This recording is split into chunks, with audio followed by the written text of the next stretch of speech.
आप कल्पना कर सकते हैं ई ग्राम स्वराज के माध्यम से आप सभी को कितनी बड़ी शक्ति मिलने जा रही है।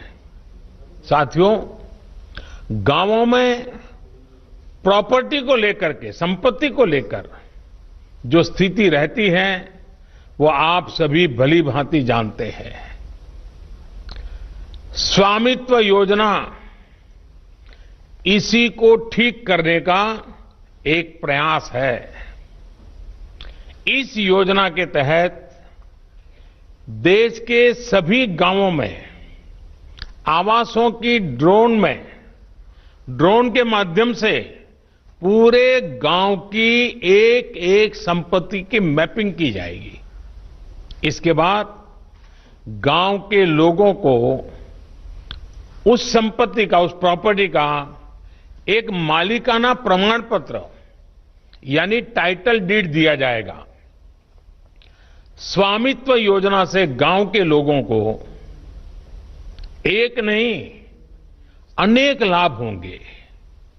पहला तो यह कि प्रॉपर्टी को लेकर जो भ्रम की स्थिति रहती है वो दूर हो जाएगी, झगड़े खत्म हो जाएंगे। दूसरा, इससे गांव में विकास योजनाओं की बेहतर प्लानिंग में और ज्यादा मदद मिलेगी।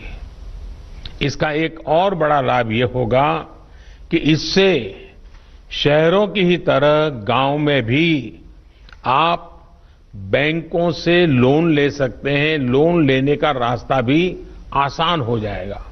जब आपके पास स्वामित्व होगा तो उस संपत्ति के आधार पर आप बैंक से लोन ले सकते हैं, जो जीवन में बहुत काम आ सकती है। साथियों, अभी यानी फिलहाल उत्तर प्रदेश, महाराष्ट्र, कर्नाटक, हरियाणा, मध्य प्रदेश और उत्तराखंड, हिंदुस्तान के अलग अलग क्षेत्र के 6 राज्यों में इस योजना को प्रारंभिक तौर पर प्रारंभ कर रहे हैं। और जब काम करेंगे तो अनुभव आएगा, उसमें कमियां क्या है वो ध्यान में आएगी, गलतियां क्या है वो ध्यान में आएगी और उसको ठीक करना होगा।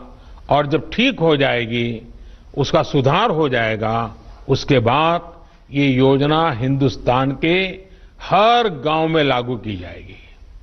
साथियों, कभी कभी मुझे लगता है कि जीवन की सच्ची शिक्षा की कसौटी, उसकी परीक्षा संकट के समय ही होती है।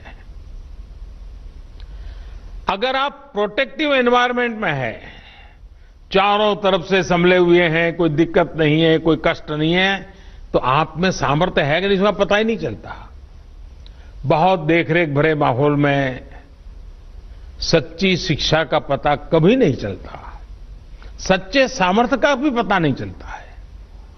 इस कोरोना संकट ने दिखा दिया है कि देश के गांव में रहने वाले लोग, भले ही उन्होंने बड़ी बड़ी और नामी यूनिवर्सिटी में शिक्षा न ली हो, लेकिन इस दौरान उन्होंने, मतलब आप सबने अपने संस्कारों, अपनी परंपराओं की शिक्षा के अद्भुत दर्शन कराए हैं।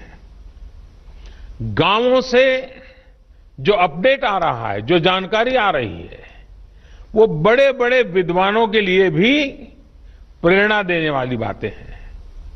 मेरे साथियों, ये काम आपने किया है, आपके गांव के प्रत्येक नागरिक ने किया है, माताओं बहनों ने किया है, मेरे आदिवासी भाई बहनों ने, खेत खलिहान में काम करने वालों ने, फसल कटाई और बुआई में जुटे साथियों ने देश को प्रेरणा देने वाला अद्भुत काम आपने किया है।